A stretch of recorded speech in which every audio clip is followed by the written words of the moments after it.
Hey everyone, welcome back. Today it's chicken in a creamy mushroom sauce over garlic mashed potatoes. Oil hits the grill pan first.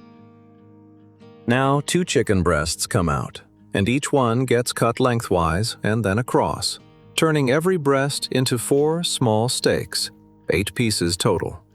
Small steaks are the smart play for a dish like this. They cook through fast without drying. They're easy to flip and manage in batches.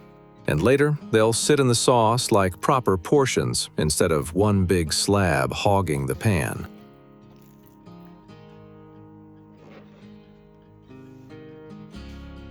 Five pieces go down onto the ridged surface of the grill pan, and those ridges are about to draw the char lines that make chicken look expensive. A round of pink salt gets ground over the chicken right on the grill, seasoning the first side while the ridges work below. Black pepper cracks down over the pieces next, fresh from the grinder. The heat rising off the pan wakes those aromatic oils up immediately and sends them into the meat. Meanwhile, the potatoes get cut down and go into the pot. And let's be honest about what we're really building here. Mashed potatoes might be the undisputed king of comfort food, and my grandma held the crown in our family. She had one dented aluminum pot and a wooden masher older than my mother, and she'd stand there working that thing by hand, refusing every gadget anyone ever gifted her. "Machines make paste," she'd say. "Hands make mashed potatoes." Sunday dinner at her table meant a mountain of it, with a lake of butter in the crater on top, and no restaurant version has ever come close since. Every step of the mash we build today runs on her rules. So cut the potatoes into similar-sized pieces like she insisted. Even chunks cook through together, and nobody gets a hard center.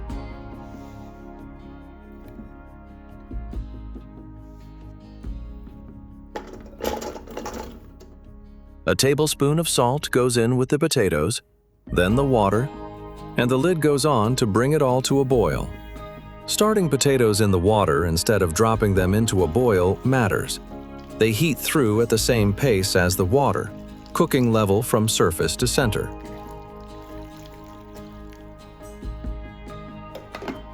Tongs flip the chicken pieces over, and there they are, those dark char lines striped across every piece, right on schedule. The second side settles onto the ridges to earn the matching set. Another round of pink salt goes over the freshly flipped side, keeping the seasoning honest on every face of the chicken. Black pepper follows over the same side, cracked out fresh so that both faces of every piece carry the same level of spice.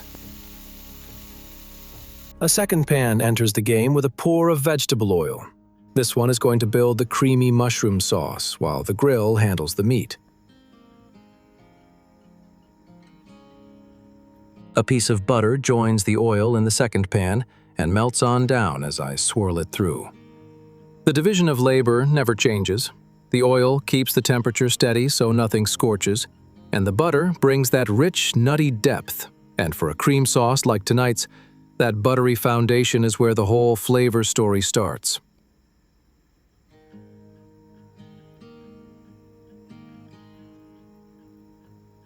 Now the mushrooms, sliced down into thin pieces. Worth knowing before they hit the pan, mushrooms are mostly water, and that water is the enemy of browning. Until it cooks off, they steam and stay pale.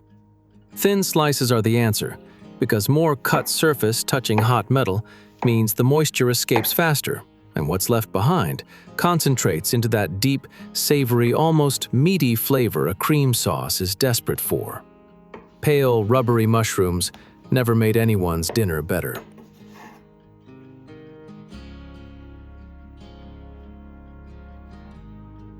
The mushroom slices go into the second pan, and the spatula spreads them out across the heat.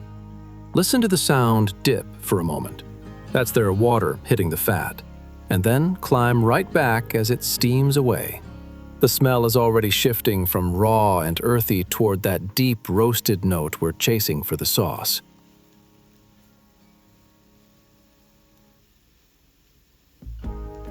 The first batch of chicken comes off the grill with its stripes earned, and the remaining 3 pieces take its place. Cooking in batches like this is deliberate. Crowd a pan and the temperature drops. And instead of searing, the meat just stews in its own juices. Pink salt gets ground over the fresh batch, same as the first. No piece of chicken skips the seasoning line.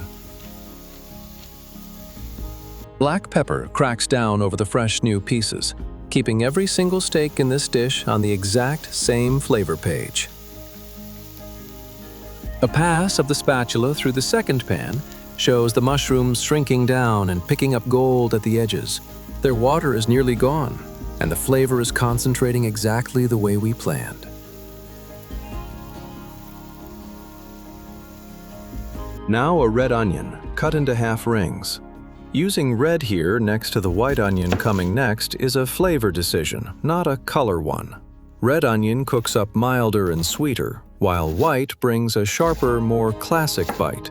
And layering 2 kinds of onion gives the sauce a rounder, deeper base than either could build alone. It's the same trick good French onion soup runs on. Different onions, different jobs, one better result.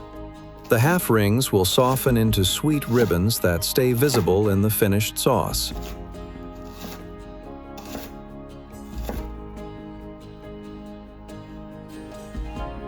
A white onion follows, sliced into matching half rings. And while the knife works, here's my question for you today.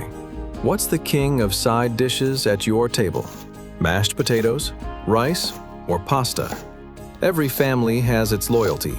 The potato households, the rice with everything kitchens, the pasta under every sauce crowd. In my house, mashed potatoes won every vote ever held, and tonight's dish shows where I stand. Drop your side of choice in the comments, and if it's something else, like buttered noodles or cornbread, make the case for it, because I read every answer.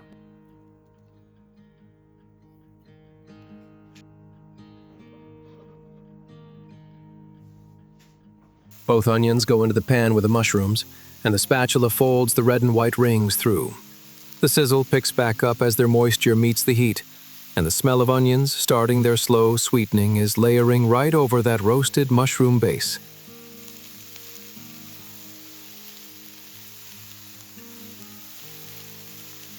Back at the grill, tongs flip the second batch of chicken, revealing the same dark stripes as before. Pink salt gets ground over the turned pieces, finishing the seasoning routine on this final batch of chicken. Black pepper follows across the same pieces, closing out the full spice checklist for everything on the grill. The spatula makes another pass through the second pan, keeping the onions and mushrooms moving so nothing parks on a hot spot. 4 heads of garlic get sliced into rings. And I'll confess why I watch this stage like a hawk now.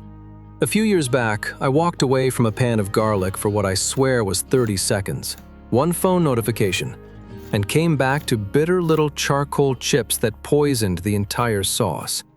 I stubbornly served it anyway, and my guests politely pushed it around their plates all evening. Burnt garlic can't be fixed, only thrown out and started over. And that dinner taught me the lesson permanently. Garlic gets full attention, or it gets revenge.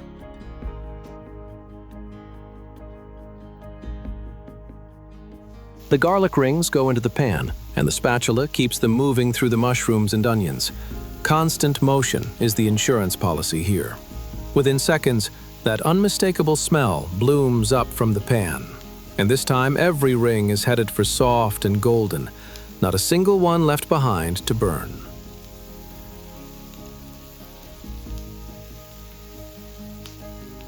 A red chili loses its stem and gets sliced into rings. In a sauce built on cream and cheese, chili plays a supporting role with real purpose. All that dairy coats and mellows the heat.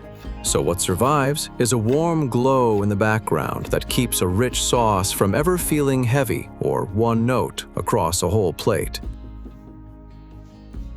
The chili rings go into the pan, and the spatula turns them through the vegetables. Their warmth starts loosening into the fat right away, spreading thin across the whole base. Quiet now, but every spoonful of the finished sauce will carry a trace of it. A round of pink salt gets ground over the second pan, seasoning this whole vegetable crowd right where it all cooks in the butter. Black pepper cracks over the pan, and the spatula works it through every layer. The seasoning strategy tonight runs on repetition with purpose. The chicken got its rounds on the grill, and the vegetables get theirs here in the fat, where pepper's aromatic oils dissolve best and travel furthest. When the meat and sauce finally meet, both sides will arrive already tasting complete. And that's the difference between a dish that's seasoned and a dish that's salted at the end.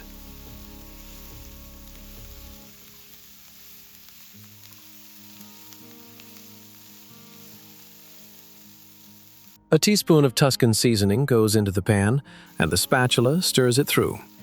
1 jar, a whole Italian herb shelf. Rosemary, oregano, basil, garlic, blended in proportions the spice company already fought over, so we don't have to. In a sauce, juggling mushrooms, 2 onions, garlic, and chili, a balanced pre-mixed blend keeps the herbs working as a choir instead of 5 soloists competing for the microphone.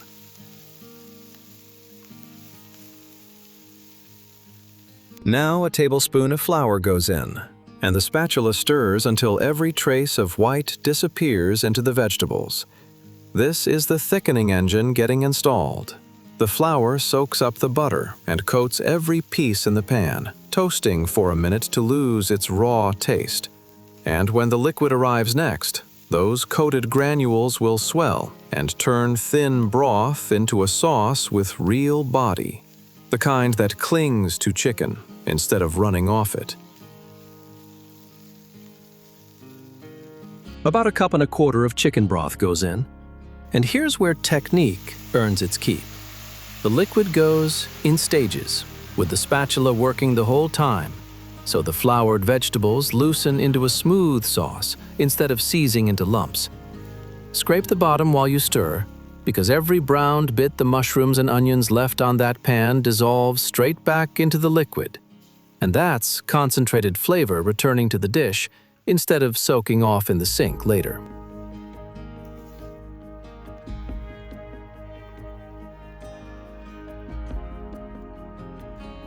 Now 5 ounces of cream cheese go into the pan, and the spatula works the block through the sauce as it melts. Cream cheese is the bodybuilder here. It brings a silky thickness and a little tang that plain cream can't match. The same reason it anchors half the great pasta sauces in this country. About 3/4 cup of cream follows, and the spatula stirs the whole pan into one pale, glossy sauce. Watch the transformation.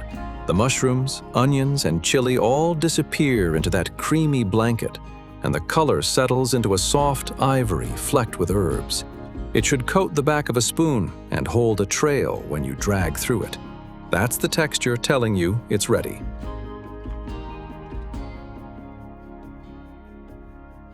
All the grilled chicken pieces come off their pan and settle down into the sauce. Char stripes up, and the lid goes on. 7 to 10 minutes of low simmering ahead, where the chicken finishes cooking through while drinking in cream and giving its grilled flavor back to the sauce in trade.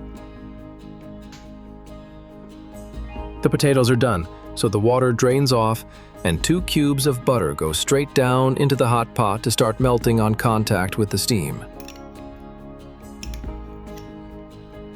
Black pepper cracks over the potatoes, and the masher gets to work by hand until the whole pot turns smooth. Grandma's rule was right, and there's science behind it. Potatoes are packed with starch cells, and a blender's blades shear them open, turning fluffy mash into wallpaper glue. A masher crushes without cutting, so the starch stays inside where it belongs, and the texture stays light. Old tool, slower work, better mash. Some upgrades just aren't upgrades.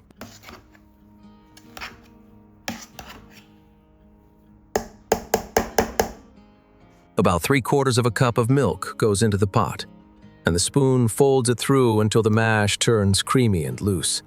Milk is doing the finishing work here. It loosens the crushed potatoes into that soft, spoonable texture everyone pictures when they hear the words mashed potatoes. And its mild dairy sweetness rounds out the butter without making things heavy, the way more cream would. The mash should fall lazily off the spoon now, thick enough to hold a shape but soft enough to melt on a fork.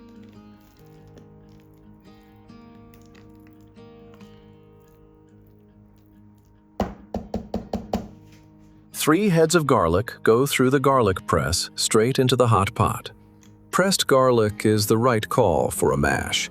The press crushes the cloves into a fine pulp that the residual heat wakes up instantly, blooming raw sharpness into a mellow warmth that spreads through every spoonful of potato. Now the green onions get sliced down the board, and this addition has a proud passport. Potatoes mashed with green onions and milk is basically champ, the beloved Irish classic that's been on tables in Belfast and Dublin for centuries. The Irish figured out long ago that sharp, fresh green onion is the perfect wake-up call inside something as rich and mellow as buttered mash, and one taste explains the tradition's staying power.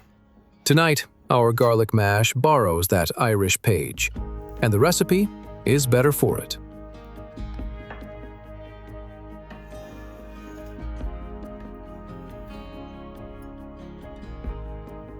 The sliced green onions go into the pot, and the spoon folds them through until green rings run through every layer of the mash. And just like that, the potatoes are officially done. Pale gold from the butter, flecked green throughout, the garlic smell drifting up with the steam.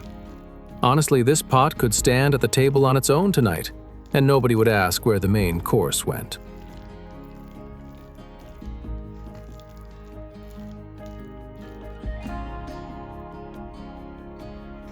The lid comes off the saucepan, and the spatula gives everything a turn.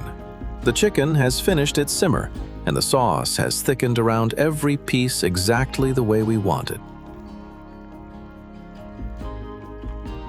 Now about 2 ounces of Parmesan go across the fine side of the grater. This cheese is the sauce's closing argument. Parmesan is one of the most umami-loaded ingredients in any kitchen, concentrated through years of aging into little crystals of pure, savory depth. Grated this fine, it will dissolve into the hot sauce in seconds, seasoning the whole pan with a salty, nutty finish no amount of plain salt could ever imitate.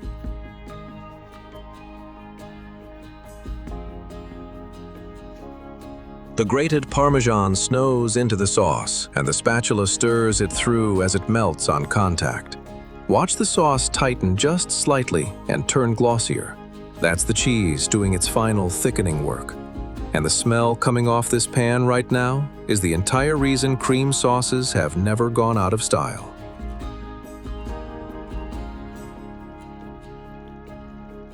Assembly time. A generous mound of the green-flecked mash goes onto the plate, and the back of the spoon presses a deep crater into the middle, building a potato volcano with room for a molten center.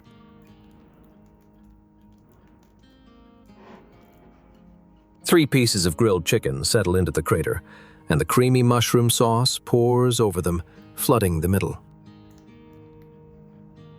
The finishing touch, a handful of parsley, chopped fine and scattered over the whole plate. And looking at this dinner, here's my second question for you today. What's your comfort dish? The one meal you cook when the day was long and you just need the food equivalent of a warm blanket. Maybe it's mac and cheese from the box, because that's what childhood tasted like. Maybe grilled cheese and tomato soup. Maybe your own version of tonight's chicken and mash.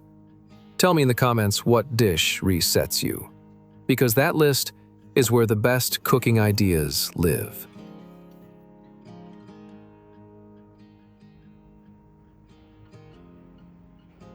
One forkful of everything at once. Juicy chicken, creamy sauce, garlicky mash. This is pure comfort, folks. Subscribe, and I'll see you next time.